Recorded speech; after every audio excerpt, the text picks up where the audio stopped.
வளர்ந்திருக்கிற அளவுக்கு அறிவு வளரும்னு சொல்லுவாங்க. அது இவருக்கு கரெக்டா பொருந்தும். இப்ப பார்த்தாலும் எதுக்கு அண்ணாமலையவே போய் நோண்டிக்கிட்டு இருக்காருன்னு எனக்கு தெரியல. ஆனா இந்த கல்யாணராமன் மாதிரி கல்சடியான ஆட்கள் இருக்கிறதுனாலதான் பாஜக இன்னும் தமிழ்நாட்டுல வளராம இருக்கு. நயினார் நாகேந்திரன் அவர்கள் இப்படி பேசாதீங்கன்னு சொல்லிட்டு அமட்டவே மாட்டேங்கிறார். அவர்கிட்ட அண்ணாமலை அவர்கிட்ட உண்மை இருக்கு, நேர்மை இருக்கு, மனித நேயம் இருக்கு.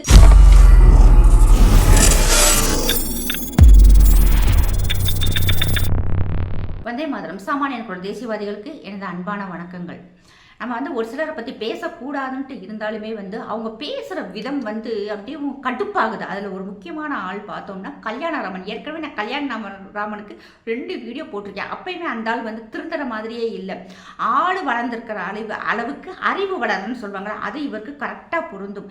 எப்போ பார்த்தாலும் எதுக்கு அண்ணாமலையவே போய் நோண்டிக்கிட்டு இருக்காருன்னு எனக்கு தெரியல.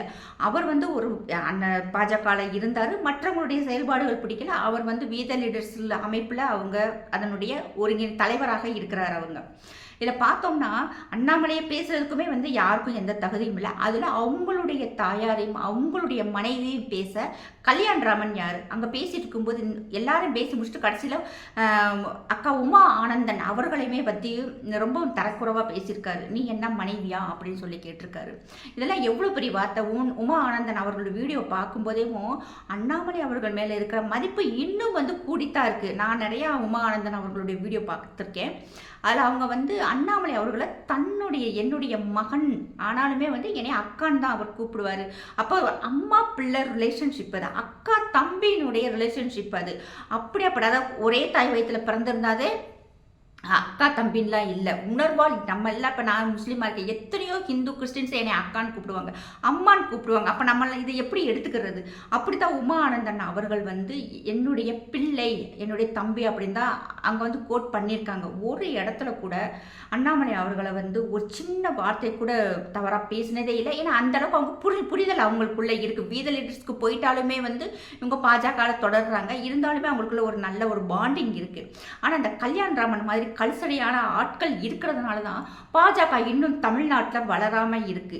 ஏன்னா அவங்களுடைய முக்கியத்துவம் எந்த அளவுக்கு கேவலமாக இருக்குன்னு நம்ம தமிழ்நாட்டில்னு பார்க்கணும். இதை இப்படி பேசிக்கிட்டு இருக்காரு. அதை கூட நம்முடைய மாநில தலைவர் நயினார் நாகேந்திரன் அவர்கள் இப்படி பேசாதீங்கன்னு சொல்லிட்டு அமட்டவே மாட்டேங்கிறார். அதுதான் ரொம்ப வருத்தமாக இருக்கு. இப்போ கல்யாணராமன் சொல்றாரு, நான் அண்ணாமலை பேசினா உனக்கே வலிக்குது, உனக்கே நீ யாரு அப்படின்னு கேட்கறாரு. இப்போ நானே கேட்குறேன், கல்யாணராமன் அண்ணாமலை பேசுறதுக்கு நீ யாரு? உனக்கு என்ன தகுதி இருக்கு? அவர் பேசுறதுக்கு என்ன ஒரு கெப்பாசிட்டியோட இந்த ஆள் இருக்காரு?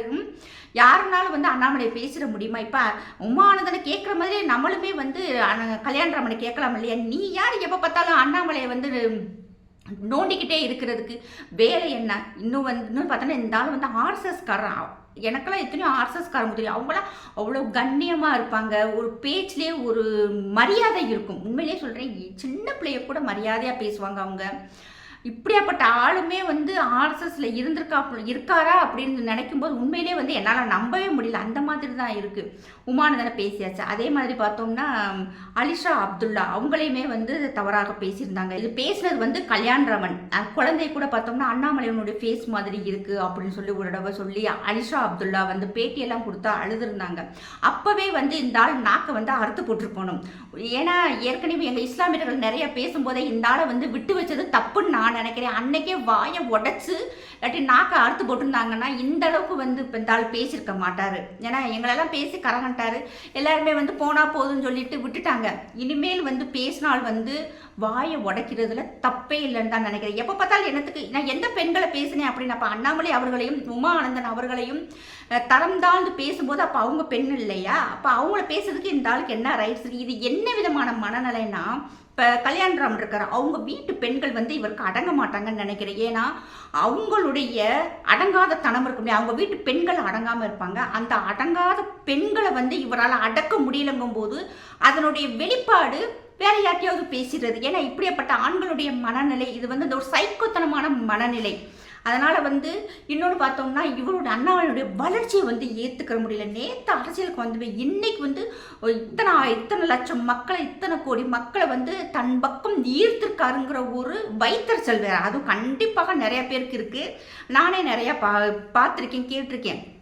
நேற்று வந்துமே இவ்வளோ தூரம் வளர்ச்சி அடைஞ்சிட்டானேன்னு சொல்லிட்டு அவர்கிட்ட அண்ணாமலை அவர்கிட்ட உண்மை இருக்குது, நேர்மை இருக்குது, மனித நேயம் இருக்குது, மக்களுக்காக பேசக்கூடிய வாய்ஸ் இருக்குது அவர்கிட்ட. ஆனால் கல்யாணராமன் எப்போ பார்த்தாலும் யாராவது ஒருத்தரை வந்து டார்கெட் பண்ணிக்கிட்டு பெரிய என்னமோ ஹிந்துத்துவவாதி, எந்த ஹிந்துத்துவவாதி இஸ்லாமியர்களும் கிறிஸ்தவர்களும் இழிவாக பேசியிருக்காங்க. இந்த ஆளை தவிர எத்தனையோ ஹிந்துத்துவவாதியில் அந்த இந்து முன்னிலையில் இருக்காங்க.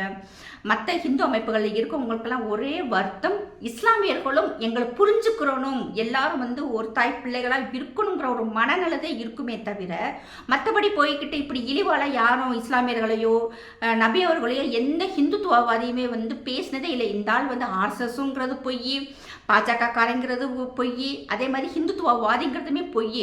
ஏதாவது ஒரு பின்னாடி நான் யாருன்னு தெரியுமா, அதில் ஒரு பாடி லாங்குவேஜ் இருக்குது. இந்த ஆள் எங்கள் ஊரில் இருந்தால் நாயை விட்டு நல்லா நாக்கை கடிக்க வச்சுருப்பேன். ஆனால் இந்த ஆள் எந்த ஊரில் இருக்காருன்னே தெரியல. நிஜமாக என்னைக்காவது பார்த்தாருன்னா நல்லா வாங்கிடுவாப்புல என்கிட்டலாம். நான் கொஞ்சம் கூட வயசு ஆள் வளர்ந்துருக்காப்புல, அறிவு கொஞ்சமாவது வளரணும். ஏன்னா இந்த ஆள் ஒருத்தர்னு சொல்லிட்டு இவங்களையும் கூப்பிட்டுலாம் மக்கள் வந்து பத்திரிக்கைக்காரங்க சேனல் எல்லாம் வந்து பேட்டி வேற எடுத்துக்கிறாங்க. அது அந்த சேனலுக்கே வந்து ரொம்பவும், அதாவது ரொம்ப கீழே இறங்கி போகுது சேனல்ஸ். ஏன்னா யூடியூப்ல வந்து இன்னைக்கு நிறைய வியூஸ் போகணுங்கிறதுக்காக இப்படி பேசுகிற ஆட்களை வந்து நிறைய கூப்பிட்டு ப்ரொமோட் பண்ணுற மாதிரி தெரியுது. தயவு செய்து இப்படிப்பட்ட ஆளுகளை கூப்பிட்டு பேட்டி எடுத்து உங்களுடைய சேனலுடைய தரத்தை குறைச்சிக்கிறாதீங்க, அவ்வளோதான் நான் சொல்லுவேன். கல்யாணராமனுக்கு என்ன சொன்னாலும் புத்தி இருக்காது. முதல்ல உங்கள் வீட்டு பெண்கள் உங்களுக்கு அடங்கி நடக்கிற மாதிரி வைங்க, அதுதான் நல்ல முக்கியம். ஏன்னா உங்கள் வீட்டு பெண்கள் வந்து அவருக்கு அடங்கி நடக்கலை, சொல் பேச்சு கேட்கலங்கும் போது அடுத்த வீட்டு பெண்களை வந்து ஈஸியாக பேசிடுறது. இந்த பாஜகவில் இருக்கக்கூடிய வானதி சீனிவாசன், தமிழிசை சவுந்தரராஜன் அவங்களும் இதை வேடிக்கை பார்த்துட்டு தானே இருக்காங்க. உமானந்தன் அவர்களும் பாஜகவில் தானே இருக்காங்க. எதுக்கு நம்ம கூட இருக்கிற ஒருத்தவங்க ஏன் இப்படி பேசுறீங்கன்னு கூட அவங்க அம்மட்டெல்லாம் இப்போ நேற்று கம்ப்ளைண்ட் கொடுக்க போயிருக்காங்க. கண்டிப்பாக வந்து உமானந்தன் அவர்கள் பேசினது கண்டிப்பாக தவறு. அதே மாதிரி அண்ணாமலை அவங்க வீட்டு பெண்களையும் பேசுறது மிகப்பெரிய தவறு. என்னைக்கு அண்ணாமலை அவர்கள் வாயை திறக்க போறாரோ அன்னைக்கு கல்யாணராமன் நாடுகிட்டு சாகுற மாதிரி அவர் கேட்க போறாரு. இப்படியாப்பட்ட சைக்கோ ஆம்லேட் எல்லாம் இவங்க வீட்டு பொம்பளைங்க எப்படித்தான் இருந்து குடும்பம் நடத்துறாங்கன்னே தெரியல. இனிமேலாவது இந்த ஆளு திருந்தாட்டினா இதை விட எங்களுக்கும் பதில் கொடுக்க தெரியும். ஜெய்ஹிந்த், ஜெய் பாரத்.